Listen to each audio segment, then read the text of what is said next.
شاہی امم شاہی امم شاہی امم شاہی امم میں تو امتی ہوں اے شاہی امم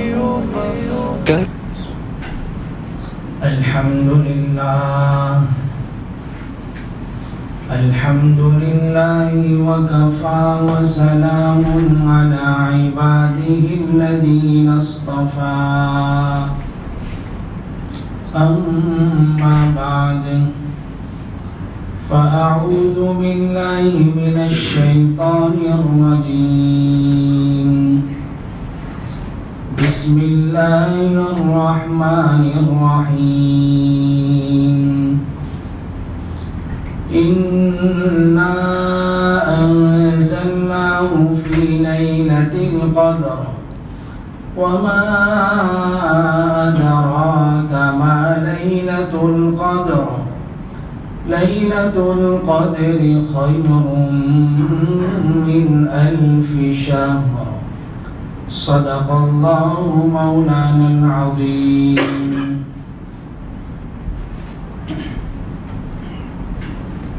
قابل قدر بزرگوں، دینی اور ایمانی بھائیوں، سب سے پہلے تو آپ حضرات کی خدمت میں مبارکبادی پیش کرتا ہوں کہ کل گزشتہ اس مسجد میں آپ حضرات نے تراویح میں قرآن پاک کو ختم کیا. اللہ پاک مبارک فرماوے اور پڑھنے والے پڑھانے والے ہر ایک کے لیے قبول فرماوے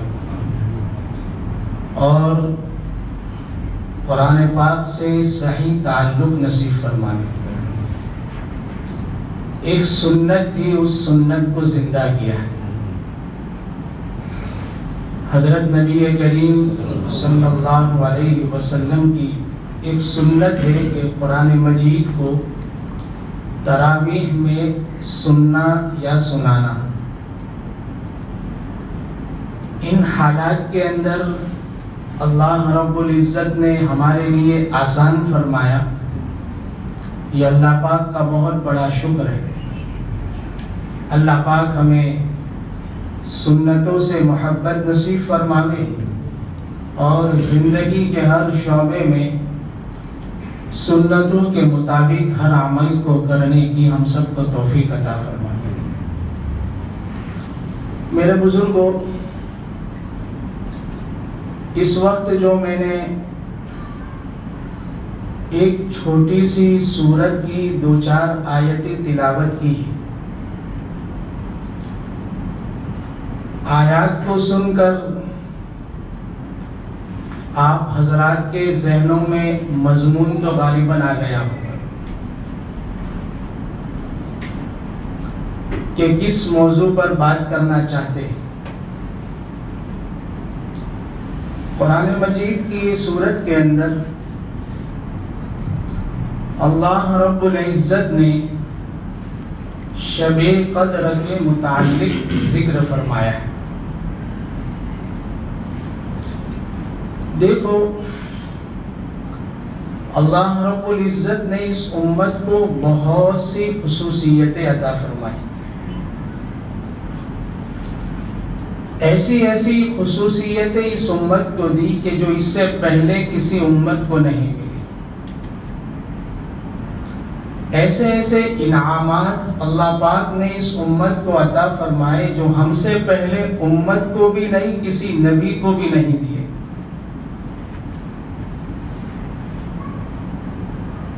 واقعتاً ہمارے آقا سرکار دو عالم صلی اللہ علیہ وسلم کا صدقہ ہے اور آقا کا کیا ہے، آقا کی برکتیں ہیں کہ اس امت کو اللہ پاک نے بہت سے انعامات سے نوازا ہے. بھائی، پاکی حاصل کرنا ہے، ناپاک ہے تو پاکی حاصل کس سے ہوتی ہے؟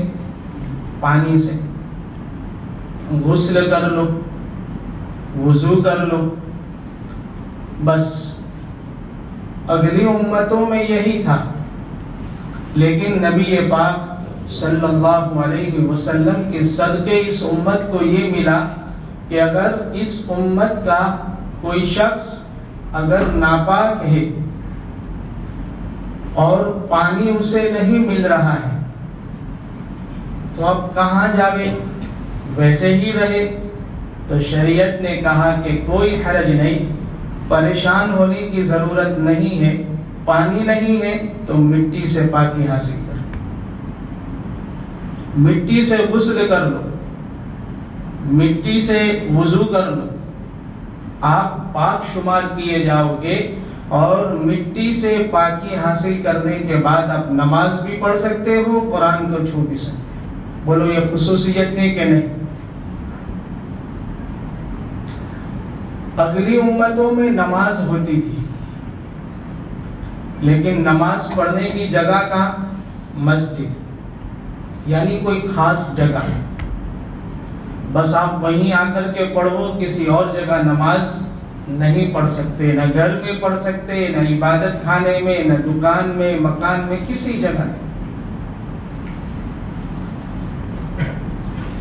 حضرت نبی پاک صلی اللہ علیہ وسلم ارشاد فرماتے ہیں کہ مجھے یہ خصوصیت دی گئی کہ زمین کے ہر حصے کو میرے لیے مسجد بنایا گیا، یعنی زمین کے جس حصے میں بھی اگر وہ پاک ہے، پاکیزہ ہے، تو اس حصے میں کھڑے رہ کر ہم نماز پڑھ سکتے ہیں، چاہے ریلوے اسٹیشن ہو، چاہے ایئرپورٹ ہو، چاہے دکان ہو، مکان ہو، کارخانہ ہو، کسی جگہ ہو، مسجد میں آنا نماز پڑھنے کے لیے، اگر باجماعت نماز مسجد کی افضل ہے یہ بات اور ہے، لیکن نماز مسجد ہی میں ہو سکتی ہے، ایسا اس امت کے لیے نہیں ہے۔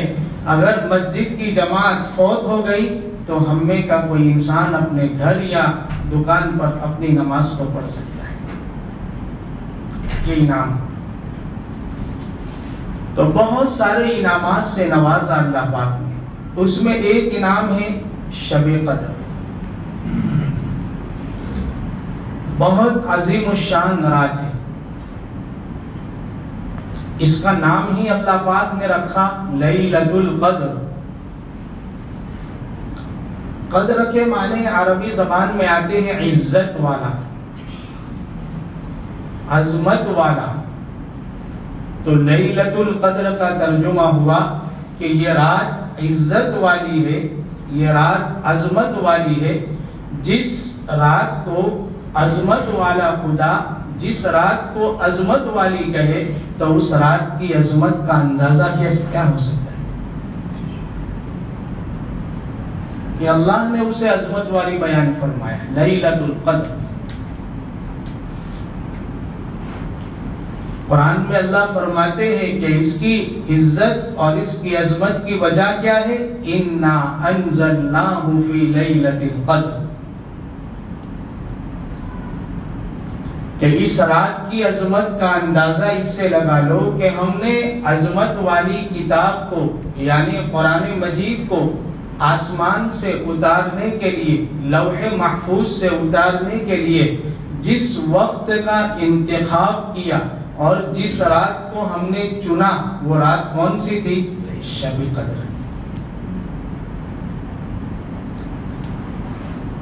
ہم لوگ اپنی زندگی کے کوئی خاص کام کے اندر اوقات کو چنتے ہیں نا کہ بھائی اس وقت میں کریں تو اچھا ہے، بدھ کا دن یا جمعہ کا دن، نئے کپڑے سلوائے کہ ابھی نہیں جمعہ کو پہنوں، کیوں بھائی جمعہ کا دن مبارک ہے۔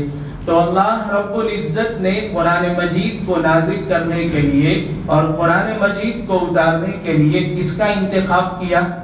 شب قدر کا۔ معلوم ہوا کہ شب قدر بہت عظمت والی رات ہے، بہت عزت والی رات ہے۔ اسی لیے اللہ فرماتے ہیں وَمَا أَدْرَاكَ مَا لَيْلَةُ الْقَدْرِ، تمہیں کچھ معلوم بھی ہے شب قدر کیا ہے؟ شوق دلانے کے لیے اللہ پاک سوال فرما رہے، بندوں کے شوق کو ابھارنے کے لیے کیا ہے کہ بندے کیا ہے سراپا سماعت ہو جاوے اور اپنے کان کو غور سے لگا لے کہ بھائی کیا ہے شب قدر کی حقیقت، پھر اللہ پاک بیان فرماتے ہیں لیلۃ القدر خیر من الف شہر، کہ شب قدر اتنی عظمت والی رات ہے اور اتنی بابرکت رات ہے کہ اس رات کے اندر اگر کوئی شخص عبادت کرتا ہے تو اس کو ثواب کتنا ملے گا؟ 1000 مہینے کی عبادت کے برابر ثواب۔ ایک رات کا ثواب کتنا؟ 1000 دن نہیں، 1000 مہینے، اور 1000 مہینے کے سال کتنے ہوتے ہیں؟ 83 برس۔ اگر کوئی شخص اپنی زندگی میں 80 اور 3 83 برس تک عبادت کرتا رہے، پلک جھپکنے کے برابر بھی کوئی نافرمانی نہ کرے، بولو یہ مشکل ہے کہ نہیں ہے؟ کتنا مشکل، 80 سال تک عبادت کرنا کوئی آسان تھوڑا ہے۔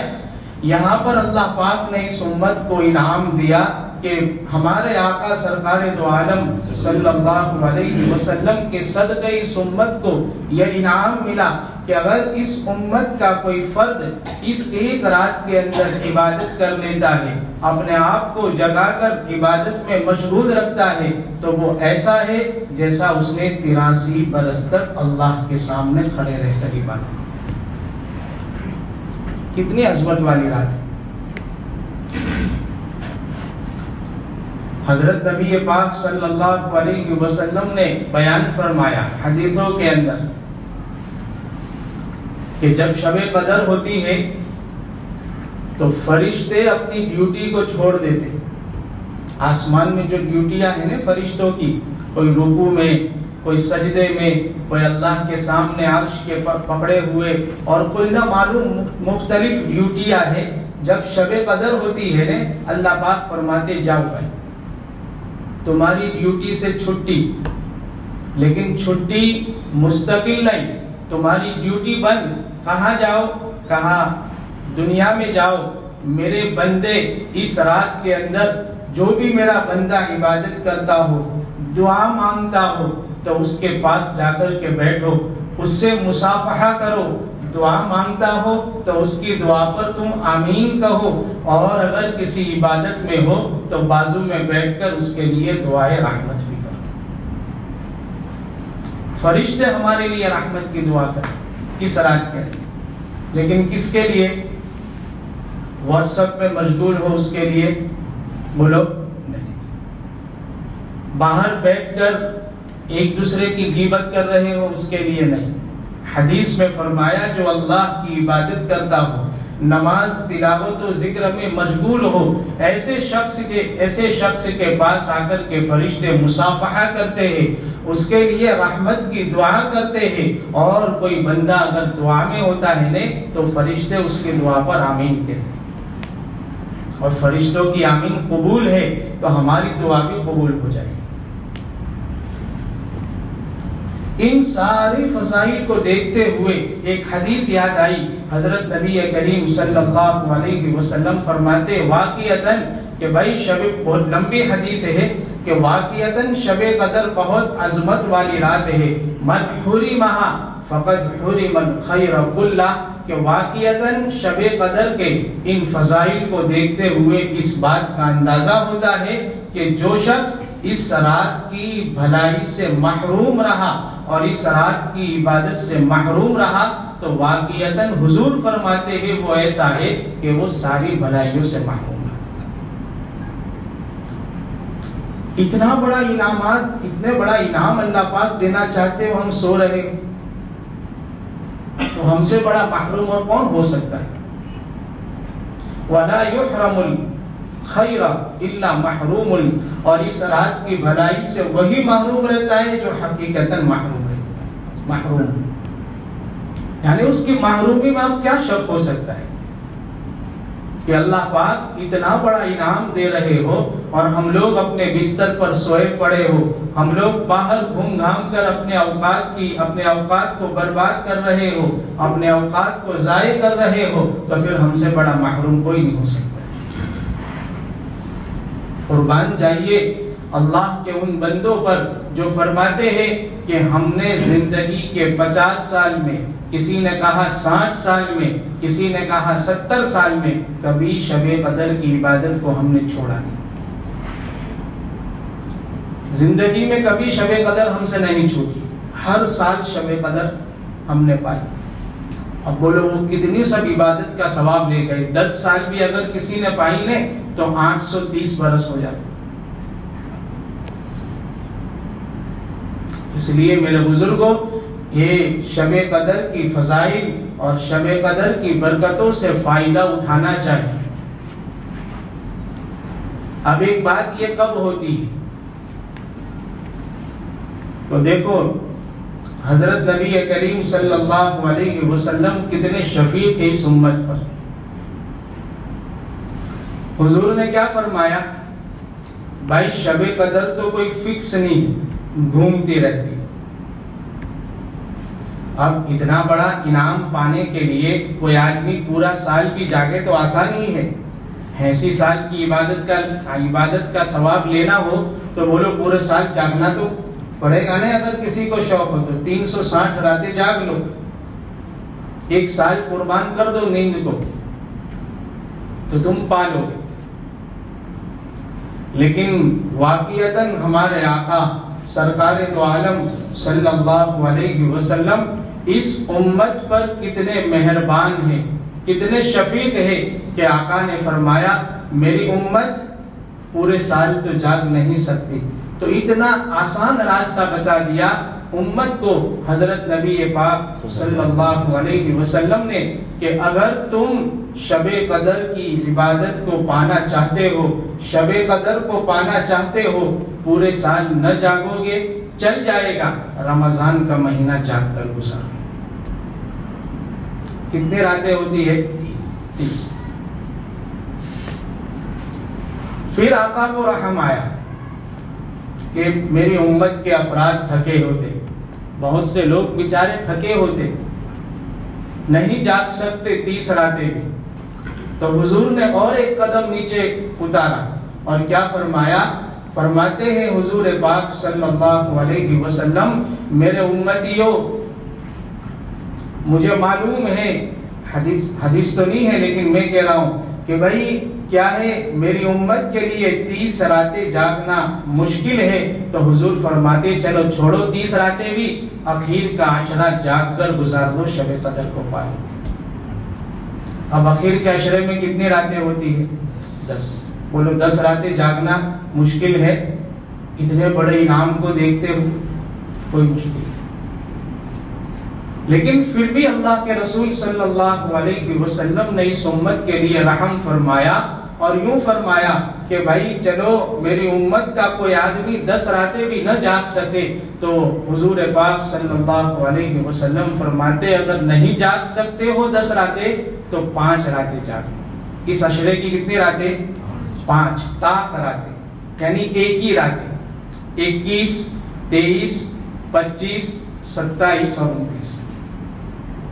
اب بولو 80 سال کی عبادت کو حاصل کرنا ہے اور راتیں کتنی جاگنی ہے؟ 5۔ مشکل ہے، پھر بھی اگر ہم محروم رہے تو ہم سے بڑا محروم بولو کوئی نہیں۔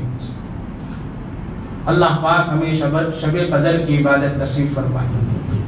اس کو پانے کے لیے محنت کرنا پڑتی ہے، اس کو پانے کے لیے کوشش کرنا پڑتی ہے۔ ہم سمجھتے ہیں کہ چلو بیٹھے بیٹھے مل جائے گی، ویسے نہیں۔ اللہ پاک ہماری کوششوں کو دیکھتے ہیں، اللہ پاک ہماری تڑپ کو دیکھتے ہیں کہ میرا بندہ شب قدر کو پانے کے لیے کتنی تڑپ اور کتنی کیا ہے طلب اس کے دل میں ہے۔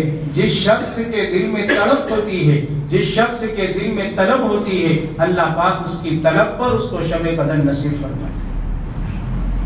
ہر شب قدر است گر قدر میدانی، فارسی کا جملہ ہے کہ بھائی ہر رات شب قدر بن سکتی ہے، شرط یہ ہے کہ ہم قدر کرنے والے بن جائیں، رات کی قدر کرنے والے بن جائیں۔ تو شب قدر ہر رات کی عبادت کیا ہے، اللہ پاک شب قدر بنا سکتے۔ اس لیے میرے بزرگوں، پہلی نیت تو یہ کرو کہ انشاءاللہ شب قدر کو پانے کے لیے کوشش کریں گے۔ اب دیکھو 21 23 اور 25 تو گزر گئی، اب باقی کتنی ہے؟ 2، اور باقی کو گن لے تو 4 باقی، یا بہت بہت 5 اگر 30 ہوئی تو۔ حالات بھی سازگار ہے، جہاں تک میں جانتا ہوں عموماً دکانیں وغیرہ بند ہے، لاک ڈاؤن ہے، تو ہم 2 راتیں نہیں بلکہ 5 راتیں جاگ کر گزار دیں۔ امید ہے اللہ کی ذات سے اللہ پاک ہمیں شب قدر عطا فرما دے۔ اب شب قدر میں کیا کرنا ہے؟ اچھا، ایک غلط فہمی ہے، میں پہلے وہ بتا دوں کہ ہم لوگ کیا سمجھتے ہیں شب قدر شروع کب ہوتی ہے، شب قدر کی عبادت شروع کب کرنی ہے؟ تراویح پڑھ کے گھر جاؤ، کھانا وغیرہ سے فارغ ہو 10:30 11، اب سمجھتے ہیں کہ ہاں 11 بجے اب شب قدر شروع ہوئی ہوگی، اب مسجد میں جاؤ، اب دوستوں کو فون کر کے بلاتے ہیں مسجد میں، ادھر ادھر آدھا گھنٹہ اس میں ہوا، 11:15 11:30 بجے وضو کر کے مسجد میں قدم رکھا۔ ارے اللہ کے بندے، 11:30 تک تو آدھی رات ختم بھی ہو چکی ہے۔ بولو رات کب سے شروع ہوتی ہے؟ مغرب سے۔ تو شب قدر بھی کب سے شروع؟ مغرب سے شروع۔ اور ہم عبادت کب شروع کرتے؟ 11۔ تو آدھی رات تو ویسے چلی گئی، اب 11 بجے شروع کرے 12 12:30 تک نہیں، تو عبادت کا ٹائم کتنا ملا؟ 1 گھنٹہ 1.5 گھنٹہ 2 گھنٹہ۔ پھر جا کے سوئے، سحری میں آنکھ کھلی 4 بجے، 2-4 رکعت تہجد کی پڑھی، سحری کھائی کے صبح صادق، گئی رات ختم۔ اس لیے میرے بزرگ کو ایک درخواست کرتا ہوں، شب قدر کی عبادت کی شروعات مغرب سے کر دو۔ کب سے کر دو؟ مغرب سے۔ ٹھان لو کہ مجھے مغرب سے گھر نہیں جانا ہے، کوئی اگر شدید ضرورت نہ ہو تو مسجد سے گھر نہیں جانا۔ 5 راتیں تو ہے، کہاں آپ کو پورا سال بٹھاتے مسجد میں؟ مغرب کی نماز پڑھنے کے لیے آئے، افطار کر کے آئے، مغرب کی نماز کے بعد ایک عمل بتلاتا ہوں۔ حضرت نبی پاک صلی اللہ علیہ وسلم ارشاد فرماتے، جس شخص نے مغرب کی نماز کے بعد 6 رکعت نماز پڑھ لے، کتنی رکعت؟ 6 رکعت 2 کر کے، جس کو ہم اوابین کی نماز کہتے ہیں، تو جو شخص مغرب کی نماز کے بعد 6 رکعت نماز پڑھ لیتا ہے، اللہ پاک اس کو 12 سال کی عبادت کا ثواب عطا فرماتا ہے۔ کتنے سال کی؟ اور نماز کتنی پڑھنی ہے؟ 6 رکعت میں کتنی دیر لگتی ہے؟ ویسے بھی ہماری گاڑی تو فاسٹ چلتی ہے، بہت 10 منٹ، 3 منٹ والی گرے تو 3 9، 10 منٹ میں ختم۔ 10 منٹ میں ثواب کتنا ملے گا؟ 12 سال کی عبادت۔ تو ہم پہلا عمل یہ کریں، مغرب کی 2 سنت پڑھ لو پہلے فرض کے بعد، اس کے بعد 2 کر کے 6 رکعت نماز پڑھو۔ اوابین کی نماز ہو گئی، 2-5 منٹ دعا مانگ لو، ٹھیک ہے؟ اب اس کے بعد بھی وقت بچے گا آپ کے پاس، آدھا گھنٹہ 1 گھنٹہ، عشاء کا جو وقت ہوگا اس کے حساب سے۔ اب کیا کرو، ابھی باہر مت نکلو، شیطان تو اندر بہت آپ کو تقاضا کرے گا، دیکھو گیا باہر، وہ کھڑا ہوا، موبائل ہاتھ میں ہی ہے، تو نے صبح سے موبائل دیکھا نہیں ہے، کچھ نئی خبر آئی ہو تو، کچھ نئے سماچار آئے ہو تو کہ ہاں یار جانا چاہیے، نہیں، شیطان کو کہو آج یہیں بیٹھنا ہے، قرآن پاک لے کر بیٹھ جاؤ۔ مغرب کے بعد 3 سورتیں بتلاتا ہوں، پورے سال پڑھنی چاہیے ویسے۔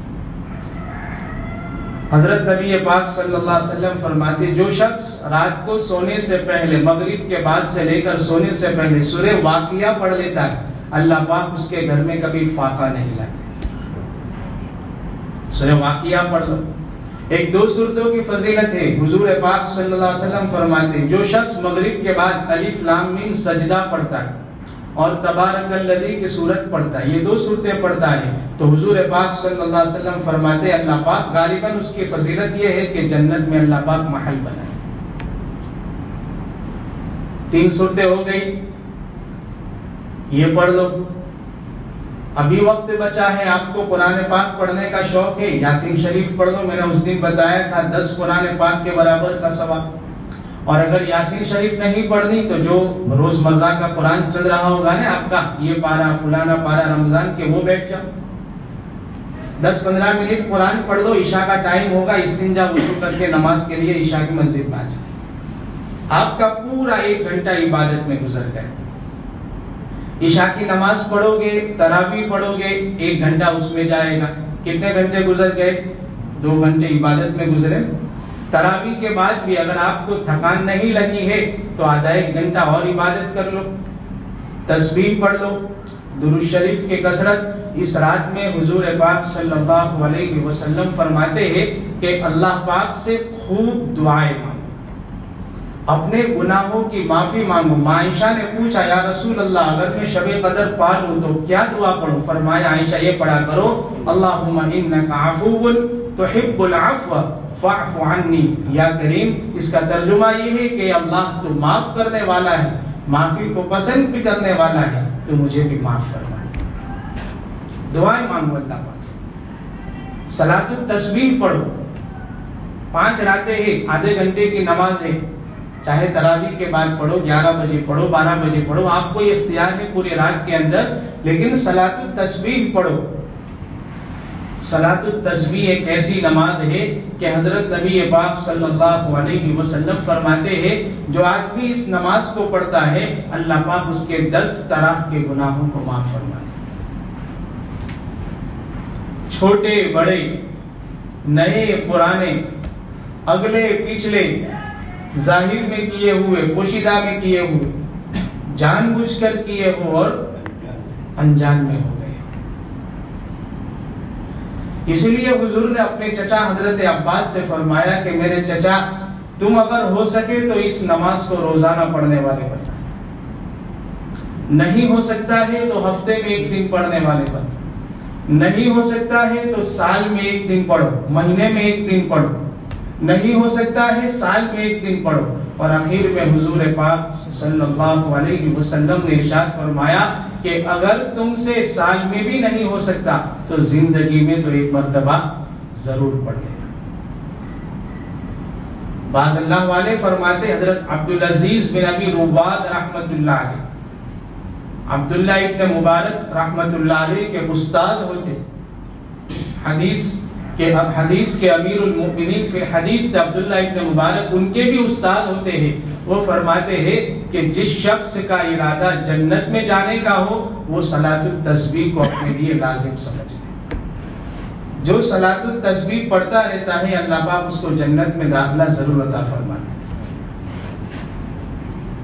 تو اس طریقے سے رات کو گزارنا چاہیے. ہم لوگ شب قدر کرتے تو ہے، عبادت کم کرتے ہیں، زبان پر بیانات زیادہ ہوتے ہیں. زندگی کے اوقات کی قدر کرو. مبارک راتیں اللہ پاک عطا فرما رہے تو اس کی قدر کرو. ہم حالات کو دیکھ رہے ہیں، کیسے حالات ہیں. اللہ پاک نے یہ رمضان عطا فرمایا، یہ شب قدر عطا فرمائی، ان راتوں کی قدر کر لو. پتہ نہیں کہ کب موت کا فرشتہ سامنے آ جائے. کتنے لوگ تھے جوان بھی اور بڑے بھی جو پچھلے رمضان میں تھے، اس رمضان کے آنے سے پہلے اللہ کو پیارے ہو گئے. وہ تمنا لے کر چلے گئے شب قدر کو پائیں گے، لیکن مقدر میں نہیں تھا، دنیا سے چلے گئے. اللہ پاک نے ہمیں عطا فرمائی ہے. اس لیے میرے بزرگوں درخواست کرتا ہوں کہ ہم ان راتوں کی خوب قدر کریں اور اپنے آپ کو خاص طور پر گناہوں سے بچائیں، غیبت سے بچائیں، نظروں کی حفاظت کریں اور کیا ہے چغل خوری سے بچاتے ہوئے اپنے آپ کو اچھا. اس رات میں جاگنا کوئی عبادت نہیں ہے، جاگ کر عبادت کرنا عبادت ہے.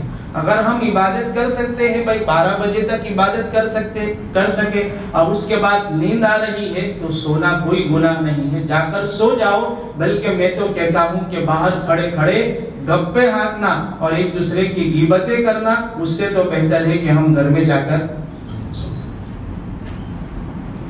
صبح اٹھ کر تہجد کی نماز پڑھو. تہجد کی نماز وہ نماز ہے کہ حضور پاک صلی اللہ علیہ وسلم فرماتے ہیں کہ بھائی انسان اپنے رب سے سب سے زیادہ قریب اگر ہو تو تہجد کی نماز میں. اللہ کو بہت پیار آتا ہے ایک حدیث میں فرمایا اللہ کو دو شخصوں پر بہت پیار آتا ہے، اس میں ایک کون؟ جو رات کو اٹھ کر اللہ کے سامنے تہجد پڑھتا ہے، فی جوف اللیل، رات کے اخیر حصے میں جب سب سو رہے ہو یہ بندہ اٹھ کر اللہ کے سامنے نماز پڑھتا اور دعا مانگتا ہے، اللہ کو اس سے بہت محبت ہوتی ہے، بہت پیار آتا ہے۔ تہجد کی نماز پڑھنے والے پر ان اعمال کے ذریعے سے ہم شب قدر کو گزاریں گے تو امید ہے، اور نیت یہ کرو شب قدر کی عبادت کی، تو امید ہے کہ اللہ پاک ہمیں شب قدر کی عبادت نصیب فرمائے گا، اور جو فضائل اور جو برکتیں شب قدر کی حضور پاک صلی اللہ علیہ وسلم نے بیان فرمائی، اللہ پاک ہمارے حق میں قبول بھی فرمائے۔ دعا بھی کرتے ہیں اللہ پاک ہمیں شب قدر کی عبادت نصیب فرمائے، اور اللہ پاک ہمیں اس کی توفیق نصیب فرمائے، اور اللہ پاک ہماری ٹوٹی پھوٹی عبادتوں کو قبول بھی فرمائے۔ آمین وآخر دعوانا ان الحمدللہ رب العالمین۔ اب آئندہ کل اتوار ہے اور 26واں روزہ ہے، تو عموماً جو تفسیر کی دعا 27ویں روزے کو ہوتی، اس مرتبہ اتوار پڑتا ہے 26ویں روزے کو، تو ارادہ کرتے ہیں انشاءاللہ آئندہ کل آخری تفسیر کچھ باتیں بتلا کر تفسیر کی دعا انشاءاللہ کرتے ہیں۔ انشاءاللہ اس کے بعد بقیہ دنوں میں قاری حمزہ صاحب کچھ باتیں اور کچھ نصیحتیں آپ کو اس وقت میں کریں گے ظہر کے بعد، ٹھیک ہے؟ تو اس میں بھی آپ تشریف رکھیں، اس وقت کو یہاں گزارا کریں، آدھا گھنٹہ پون گھنٹہ جو بیٹھتے ہیں یہ بھی سمجھو عبادت میں گزرتا ہے، یہ بھی کوئی عبادت سے خالی نہیں، دین کی باتیں سننا بھی سنانا بھی عبادت ہے، اس لیے اپنے آپ کو یہاں بٹھائے اور جو نصیحت کرے اس پر عمل کی انشاءاللہ کوشش بھی کرے۔ درود شریف پڑھ لیں بسم اللہ۔ اللہم صلی علی سیدنا محمد وعلی آل سیدنا محمد وبارک وسلم۔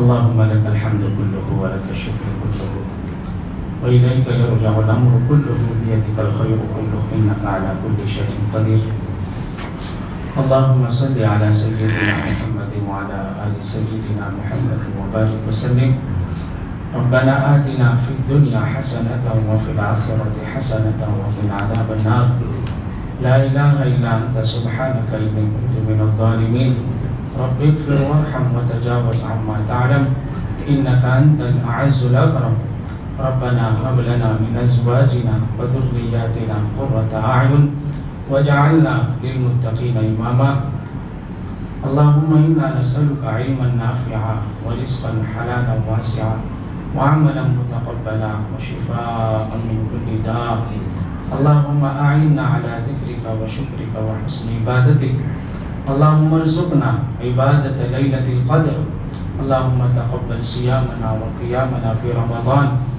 اللهم إنا نسألك من خير ما سألك منه نبيك محمد صلى الله عليه وسلم ونعوذ بك من شر ما استعاذك منه نبيك محمد صلى الله عليه وسلم وأنت المستعان وعليك البلاغ ولا حول ولا قوة إلا بالله وصلى الله تعالى على خير خلقه سيدنا محمد وآله وأصحابه أجمعين برحمتك يا رب